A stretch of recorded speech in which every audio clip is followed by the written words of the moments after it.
From the beautiful Finger Lakes region of upstate New York, this is the Dental Lighthouse podcast. We take questions from anyone in the dental profession and discuss what it takes to win not only in dentistry, but in life. Business, leadership, relationships, parenting, health and wellness, money management, nothing is off limits on the Dental Lighthouse podcast. I'm Jason Tenori, your host, and have over 20 years of experience to pull from. Learn from my mistakes and let me help you collapse time so you can become the best version of yourself.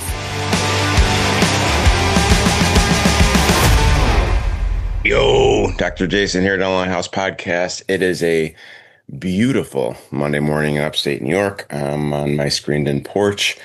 Just got done with my morning routine.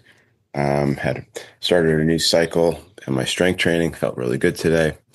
And my wife and I, and actually my oldest daughter, Anna, just got back from Frisco, Texas. Frisco's a suburb of Dallas.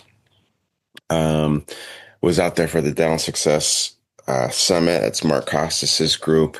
A lot of energy there. I was asked to speak on a few different things, and always humbled that Mark has me go out there and speak to his group. Just real good energy in that group. I think there was like 700 people, and I have a lot of really good friends in that group. Addison Colleen, Summer Casmel, Jake Conway. There's so many to name. And I wasn't planning on talking about this, and I'm not going to go into great depth, but one of the reoccurring themes of the weekend was just make sure you have a tribe. Make sure you have like-minded people that you're leaning on, that you're meeting with on a regular basis. Doesn't necessarily have to be in dentistry. Could be socially, could be a small group in your neighborhood. Just don't do it alone, right? Have people that you can lean on, people that you can reach out to on a regular basis, people that you can care about, people that you can serve. Maybe it's a small coaching group. Maybe it's a mastermind.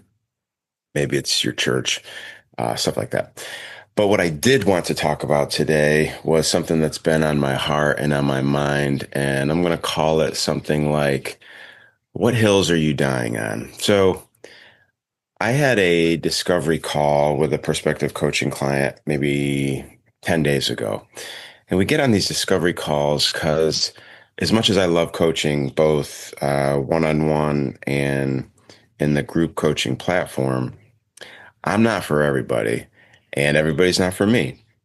So I always like to do these discovery calls. And sometimes it's more than one. Sometimes it's like 2 or 3 calls because I really want to make sure that the relationship is going to be mutually beneficial. And it's easy for me to say yes to everybody. And I've learned the hard way that when I try to please everybody and when I try to work with everybody, it's a recipe for failure because, I'm not Superman. I'm not Jesus. So I have limitations, and there's certain people that I really struggle with. Anyways, this guy that I had a discovery call with was a really, really good dude. And I could tell he was struggling. We looked at his numbers, and revenue was really good, and even profitability was good. He really wanted to talk about staff wages as a percentage of collections, and it was a little bit high. And I could tell that he was trying to figure out, am I overstaffed, or do I need to produce more? And as we started to ask more and more clarifying questions, you guys have heard me say this before, I'm all about just being curious. Just ask more questions, ask more questions, ask more questions. And the truth ultimately comes out. Again, if we can just ask questions from a sincere place of curiosity and love. So it eventually came out that this young, super cool doc was experiencing a lot of turnover, which just led to more questions. So I'm saying, okay, well, what's that about? And I didn't know this guy. It was our first call. So we're kind of feeling each other out and how vulnerable does he really want to be and how open does he really want to be with me? And I won't bore you with all the details, but long story short, he ultimately came to the realization that, and this is my phrase, not his, he can sometimes be a little nitpicky. He can sometimes, the little things that the staff does, excuse me, really rubs him the wrong way. And he is struggling to restrain from bringing it up and addressing it either in the moment or on a regular basis. So then again, curiosity, like, okay, well, what little things are they doing that are causing you to quote unquote die on that hill? And it was things that, and again, maybe I'm because I'm 15, 20 years older than this stud. There were things that as he was saying them to me, I'm really not trying to be judgmental. I'm like, really? That's the hill that you're gonna die on? It was things like when the assistant sets up for a room, the mirror might be in the wrong place on the table, on the bracket table, or something like when you go into the hygiene room to do an exam, the windows open on the 12 o'clock computer are not in the specific order that he wants them. Perhaps the practice management software is on the left and the x-rays are on the right, and he wants the exact opposite. So again, you have to decide what you want for your practice in terms of how you want your assistant table set up and how you want the windows on the 12 o'clock cabinet. But he started to realize as him and I were having this conversation that perhaps one of the reasons that he is struggling with constant turnover is because he's being overly nitpicky about things that really don't move the needle.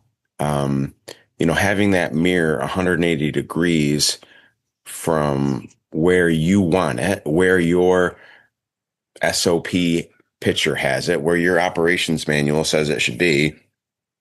If the mirror is in that place, what really changes? Well, does the patient experience change? Does revenue change? Does customer service change? And in my opinion, the answer to those questions is no. So as he was becoming more and more vulnerable with me, and as I think he started to trust me a little bit more, by this time we're probably 45 minutes into this discovery call, he asked the right question. He said, how can I create a filter so I can come to the realization that this is not a hill I want to die on? And it was such a great question and almost like a proud papa moment, even though I had only known this kid for 45 minutes. And I was so glad that he asked that question. So we started to unpack a framework of, if this, then that type of thing. So if, and I'm not going to go into great depth on this particular framework, but at the end of the day, we basically settled on if it's going to directly affect the patient experience, it's a hill I'm going to die on. If it directly goes against one of your core values that you and the team have agreed upon and you've defined really, really well, it's a hill I'm going to die on.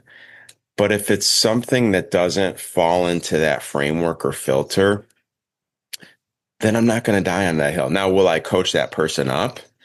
100%. Maybe not right in the moment, but at the end of the day, um, at an informal one-on-one, I will say something to that person in an effort to help them become a better version of themselves. But I'm not going to right there in the moment embarrass, and again, embarrass is probably not the right word, but bring to light that something is occurring that really rubs me the wrong way, like the mirror being upside down, like the x-ray window being open on the right instead of the left.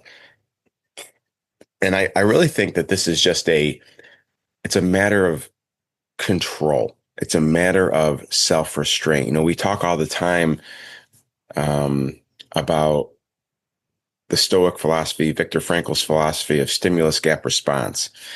And true growth, true leadership occurs in that gap. So the stimulus of the mirror being upside down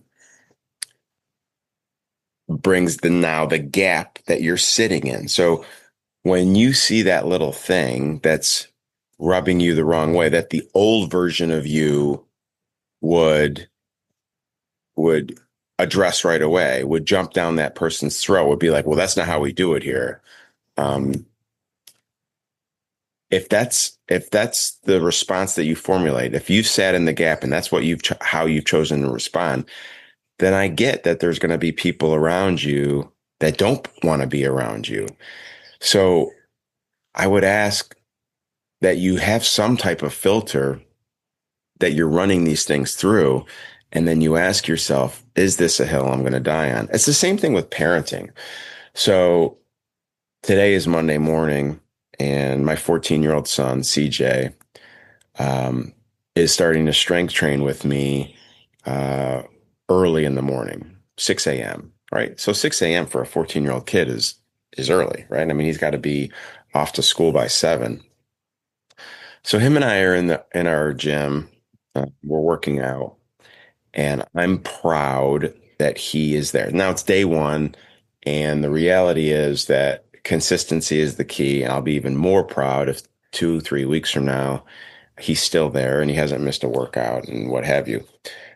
But my point is, I was watching him bench, and his grip was a little off, right? Like his left hand was a little bit wider than his right hand. So that's the stimulus, right? Now, the coach in me, the fitness enthusiast, the power lifter started to walk over him and was ready to correct him, was ready to, again, for lack of a better term, be nitpicky. But then I sat in that gap and I had to ask myself, is what he's doing right now causing him any harm? Is it going to lead to injury? I mean, the weight was light. The discrepancy with his hand grips were, let's call it an inch. Um, so the answer is no. So what value really comes from me going over there? Again, he's half awake. He's 20 minutes into his this 6 a.m. workout, and start to be critical of how he's grabbing the bar. I think we have to ask ourselves, what's the net value here? And I sat in the gap and I thought about it, and I came to the conclusion that I can eventually have a conversation with him about his grip width, but it's not going to be right now because I am just so proud that he's out here with me, that he's putting in the work when he could be sleeping, when he could be scrolling on his phone. Um, and I don't want anything to risk the the excitement that I have for him, and I don't want anything to break down um, the feeling that he has about, okay, I'm doing the work, I'm getting a win, I'm checking the box for this teenage kid that I'm trying to become. So I chose that in this moment, I said in the gap, I'm not going to die on that hill. Now, again, a couple more weeks from now, a couple more workouts from now, I'll spot him. I'll say, hey, that's a lot of weight. Let me spot you. And then I'll mention the grip, and then I'll have to mention it again, and then I'll have to mention it again. Um, but I'm not going to do it today because I don't want any level of quote unquote constructive criticism to blunt the fact and celebrate the fact that he's out there and he's putting in the work. So as business owners, as leaders in the organization, as parents, as coaches, I would ask yourself, the people that you're leading, make sure do you have a filter? Do you have a framework on what hills you're choosing to die on. My wife loves to die on the hill of the kids leaving clothes on the stairs. She'll say to them, take this upstairs to your room, and they'll put it on the first step because they weren't in the process of going upstairs. And their mindset is, I will take it upstairs when I go upstairs, and then they walk over it. She dies on that hill. And again, no judgment, but that's a hill that she's chosen to die on. What hills are you dying on? I would ask you to make sure that if you're choosing to die on a hill, make sure it's worth it. And again, going back to the discovery call I had with this young prospective coaching client, I think a really good framework is this behavior impacting the patient experience? If that's the case, die on that hill. Is this behavior against the core values that we believe in? Die on that hill. Is this behavior something that is just rubbing you the wrong way because of how you're wired, but has absolutely no direct effect on the patient experience or on the culture, core values of the practice? If the behavior falls into that bucket, I would ask you to sit in the gap a little bit longer and maybe ask yourself, is this a hill I'm going to die on? All right, guys. Appreciate you listening. Appreciate you tuning in. I was asked a lot this past weekend about how the podcast is doing, and just super blessed to have it grow on a week-to-week basis. I appreciate you guys sharing it with each other, and a handful of you guys that have given me positive ratings on whatever you listen to. I really, really appreciate it. As always, reach out to me if you want to hop on a call, if you want to be on the podcast and unpack a question. All my contact information's on the website, thedentallighthouse.com. You can email or text me. I love to hear from you guys, and I love to kind of go back and forth and try to collapse time for you. Have a great Monday. Thank you. That wraps up another episode of the Dental Lighthouse podcast. You have a choice today. Choose to be a lighthouse. Lighthouses are powerful and steadfast. They are beacons of light for others to reference when life gets turbulent. Go out into the world today and become a lighthouse for someone. Give more than you get. True joy comes from serving others. Start today. I'm Jason Tenori, your host.